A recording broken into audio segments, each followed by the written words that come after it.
This is Professional Launch with Ricot Aladin, positively connecting the less connected, bridging gaps, and building futures in the community.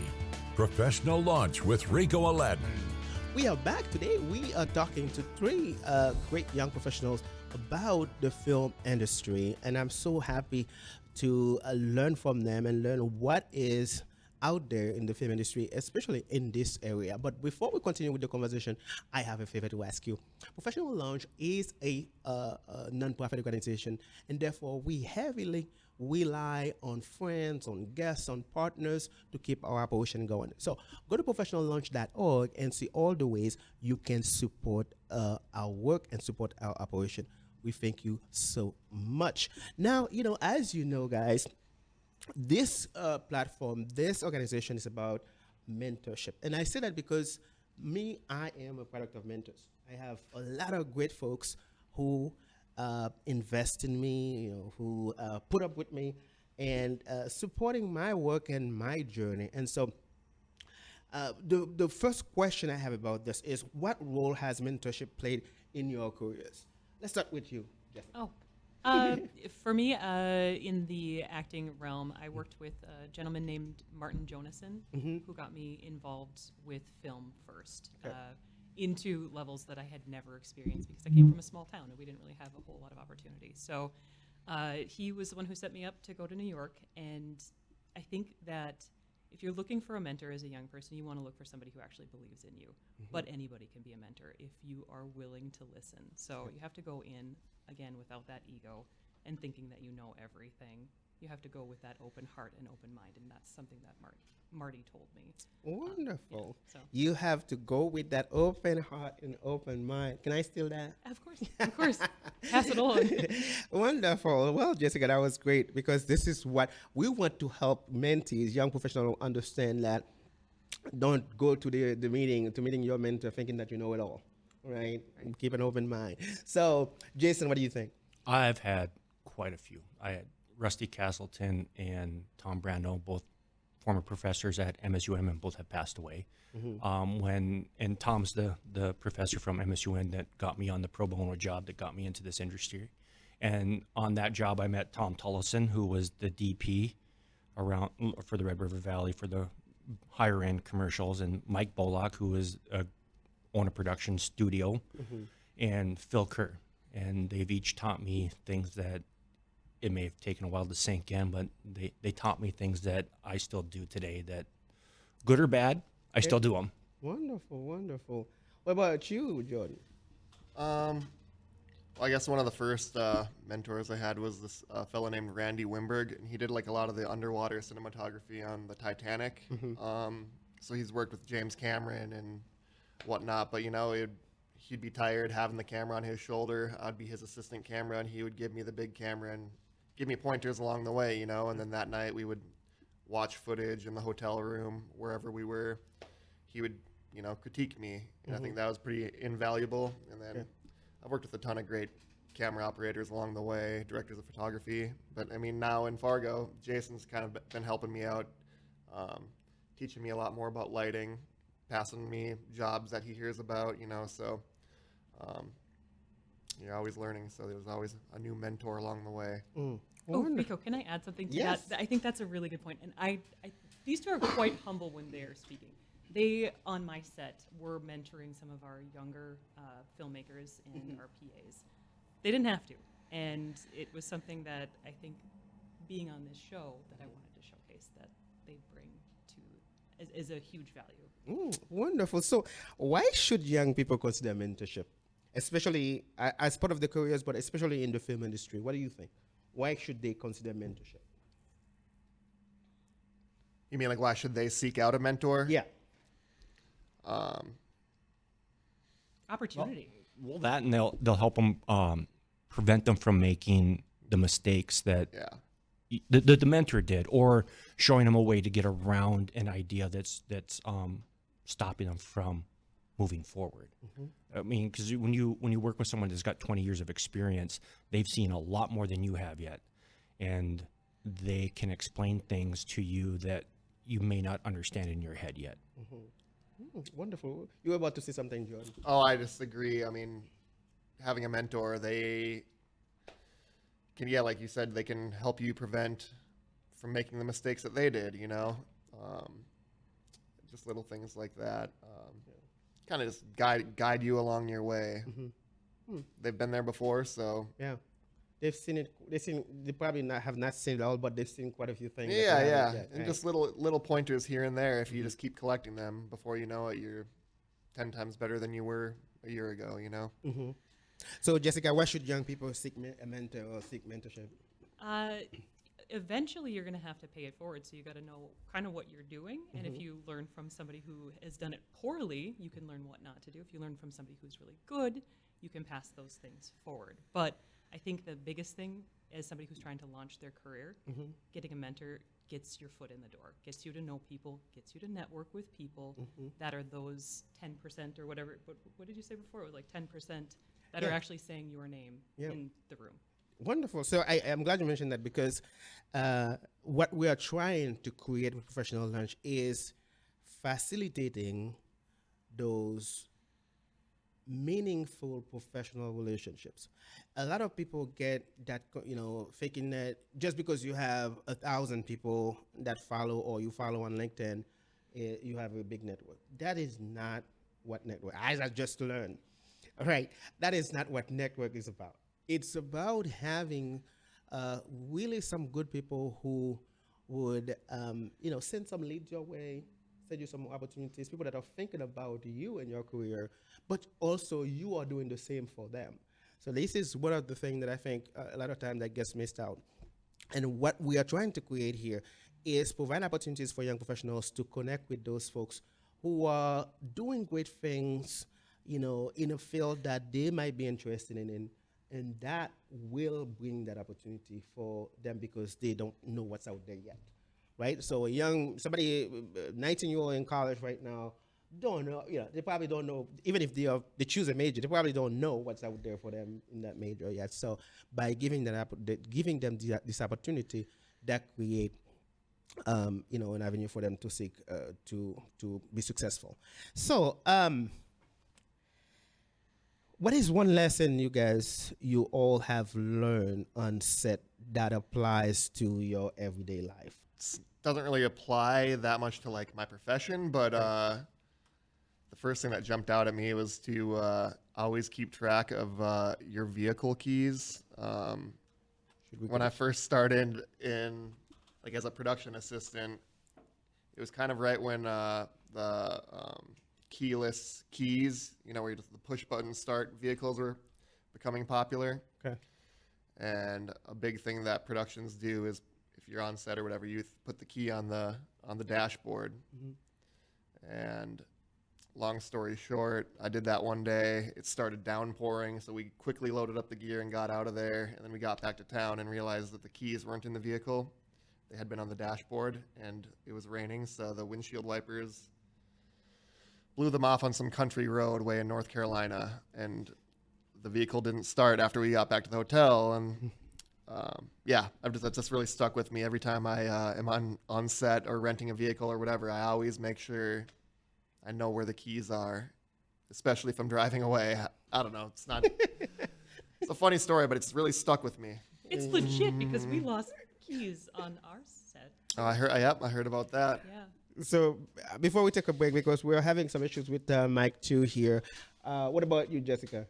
Can you repeat the question again? The question, what one lesson you learned on set that serve you for your everyday life? Oh, come prepared. Especially, so I would say looking at it from the other end of the camera, to talk to the kids who might want to be on the actor end, or even if you want to get into being a director or producer, you want to make sure that you are very prepared, very rehearsed, so you make those guys' job much easier. Wonderful. Let's take a break here. When we come back, we'll continue with the conversation. We're having some issue with mic 2. We'll be right back. We are back. Today we are talking about the film industry and the opportunities that exist for those who are seeking a major in that industry. And we are so grateful to have Jason, Jordan, and Jessica, the 3 J's, here in the studio for a conversation. And so before we ask the next question, I want to remind everybody that Professional Launch is a nonprofit organization, and therefore we heavily rely on friends, on guests, on partners to keep our operation going. Visit our site, professionallaunch.org/donate, and see all the ways you can support us. So now I have to ask you guys, with AI and streaming platforms and all the new tools, new technologies, how do you see technology change the film industry? It's a lot easier to get in. Like before, if you wanted to make a feature, even a low budget feature, your biggest cost was going to be film. And now with digital platform, I mean, all you have to do is have a card, and you can offload that card, delete all the information on that card, and just keep shooting. You don't have to worry about the cost of buying film and developing film. So it has made making films or making stories on film easier to do. And as for AI, I think right now there are too many people are relying on it as I can do everything with AI. And AI is just a communication tool. You have to be able to explain in the prompt what you want from it. And if you can't do that, it's not going to return what you are hoping to see in your mind. Whereas if I ask Jess to do something, doesn't understand what I'm asking, she'll ask me questions back, and then I can explain myself further. And until you learn how to do that with a prompt, I don't think AI is going to be as good as people think it is for them to alleviate some of the stress they have with hiring somebody else to come in and help them. Okay. So what about you, Jordan? Do you have any thoughts on that? Yeah, I mean, it's kind of like a double-edged sword. It does make it more accessible for people, like AI in general, to like they can make their video and just kind of type what they want to edit. But I think that there's always going to be a place, hopefully, for like people's skills, you know, people that are really talented editors, really talented shooters, that hopefully, you know, won't get completely overtaken by AI, because I know it has affected the job market in production.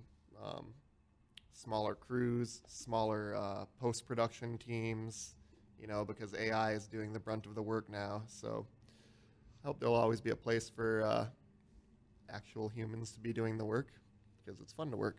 Yeah. Any thoughts on that? I do actually. I specifically wrote this down about AI because I kind of had a feeling that it might come up. AI is great for influencers, and there is a big market for it, and they will make money and they will kick their platform off. But there is something missing. You can tell there's something hollow from somebody who's a writer or an actor. You can see that missing element right now. I think that there's a lot of consumers that don't care, so there's a market for it. So if you want to go down that path, there's a path for it. Just like if you wanted to go, let's say, to Hallmark, you know, you could go to that platform too, or something else. Or soap operas for that example. But I think that it's great for younger people to start embracing it, because I don't think it's going to go away. And I think market-wise, if you don't add it to your skill set, you might be left behind.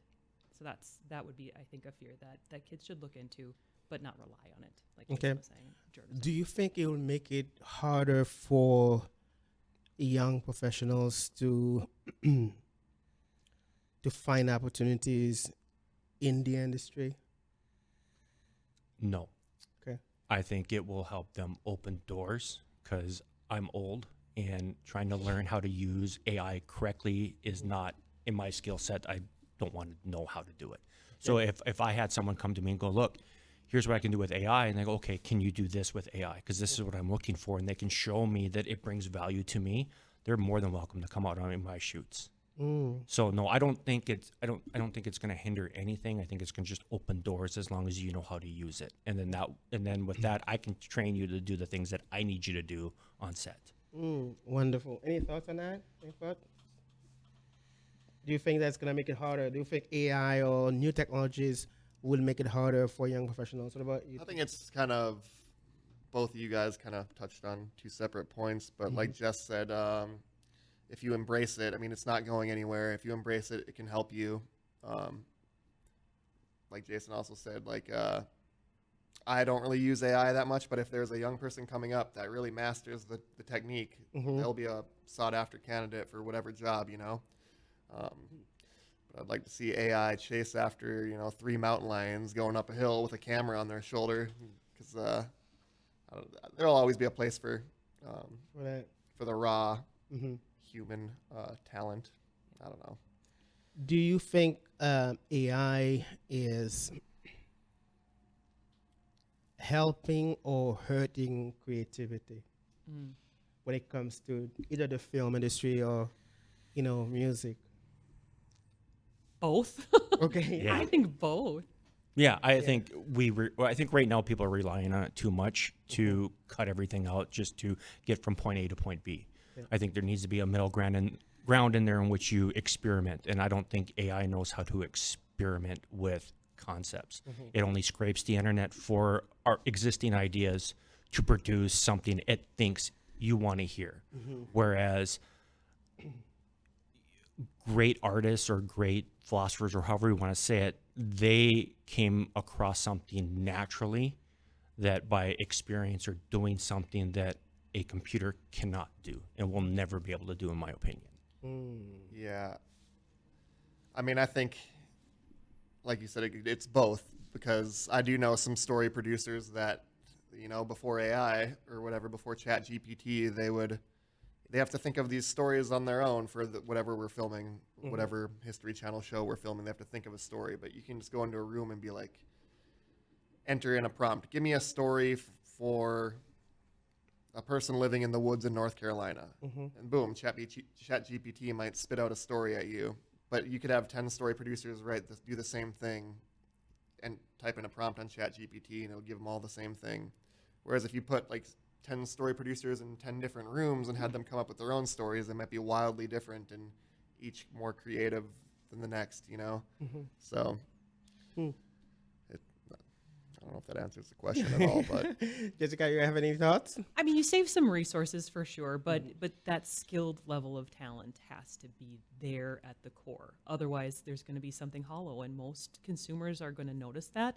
But there is a mass consumer audience that isn't noticing it, and there's going to be a market for it. So if people want to go down that path, there's going to be a career option for that. But if you really want to get into the skilled work, like Guillermo del Toro was just talking about recently, there is going to be that path, and you'll be looked at, I think, by industry professionals maybe differently depending on how you use your AI skills. Well, right now AI doesn't create. There was a guy at Industrial Light and Magic that used a video program, AI video program, to create a video of like, this is if a Star Wars probe went out to a new world, this are the animals we're going to see. But you could see it was a hybrid of existing animals. It's not going to create a Yoda. It's not going to create a Wookiee. It's not going to create a Tauntaun. It's not going to create something that it cannot find on the internet. And that's where the imagination of a human will always outdo AI. So let me ask you. This is somewhat of a personal question. So, those of you who listen to music, you guys love music. I know folks who can make music with AI. Right? You can hear somebody singing. You can hear somebody playing. But would you rather have depending on the setting, would you rather have somebody playing a guitar or live music, something that they put together, or somebody that just go to AI and put up a prompt and then come up with those sounds? Would that something that, is there a difference in the way that you would receive that? I think so. I think I would rather have a live musician any day of the week, You can't go to an AI concert and watch your favorite artist perform on stage and get that same emotion and feeling as if you were looking at a computer, like a blank computer screen that's spitting out noise at you, It might sound beautiful, but it's not the same as someone that took the time to learn it and master that art, Doesn't have the emotional connection. No, it doesn't have the emotional connection or even just the inspiration that you can be provided by some Wonderful. human-created art. I would fully agree. Okay. All right. So we're going to take another break here. And when we come back, we will continue with the conversation. We'll be right back. We are back today. We're having a conversation about the film industry with three great young professionals here in the community. And so, as I mentioned this before, the reason why we have professional launch is really to help those who are launching their careers, give them advice, help them find opportunities with our mentoring platform, and support them in any way that we can, whether it's looking for a job or what have you. And so, because I didn't know the film industry was alive in Fargo here, so I am so glad I connected with Jessica to find some folks to talk about that. And thank you, Jessica, for bringing Jason and Jordan to the show today. And so here's the questions, right? So tell me about what local opportunities that exist for students and young professionals to get involved right now, those who are pursuing, who are in the film industry. Well, I think Jessica this summer, we worked on a film that she wrote and executive produced. And there was so many students helping out on that, a rotating cast of PAs jumping in, and I think a lot of them, were so eager to learn and came away with, they were constantly asking for advice or asking me and Jason or, what can we do to help? And just like being on set and getting that experience was pretty valuable. And you also build connections, the ones that are eager to learn and eager to help and end up improving. You're like, maybe if a job comes by and we need someone to hold a boom, we'll call Anya or someone that worked on the film. So I think working on those short projects like that was a pretty valuable thing for young folks to do. Yeah. Anything to add, Jason? I think that regardless of how the project finishes out, you should always be questioning, what could I do to be better? And that's something, again, I don't know if students are willing to try, or what I don't do and students may do is put your work out there to be criticized by the public. That will teach you to get really thick skin, and will teach you to have take criticism, and you can learn how to block out the extremes and just pick the middle side or the middle part of the criticism where people are actually trying to help you be better, or asking, this didn't work and this is why I don't think it works. And so just put your stuff out there and be willing to understand that you didn't make the greatest thing ever, and you're still going to learn. And even what I would consider the greatest movie ever is still not that great of a movie. So just learn and move on. Oh, Jessica, anything to add? There's not just Fargo Market to it. I think that you start to build those connections, and you're like, what can I do to help? What can I do to help? And not always be willing to jump in, even if it's for a day, because you can learn those fine skills. But also Minneapolis or different areas, Bemidji.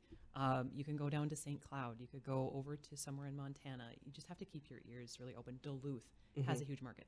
I think another opportunity that people miss out on is to go and network at some place like the Fargo Film Festival. Start learning about the people there. Be a volunteer. That would be huge. You're going to meet so many people. Wonderful. So, now this is a question I asked at the beginning when I first met you guys. Any of you working on something exciting right now? Right after this, I'm heading to Medora to shoot some behind the scenes of a TV show premiere for INSP Network. And I've shot several series for them before, but it's a network that they air Gunsmoke reruns or Western themed stuff. So this is actually like a series about Teddy Roosevelt's life, and it'll be pretty interesting to learn about that. Go showcase the beauty of Medora, and that's what I'm working on.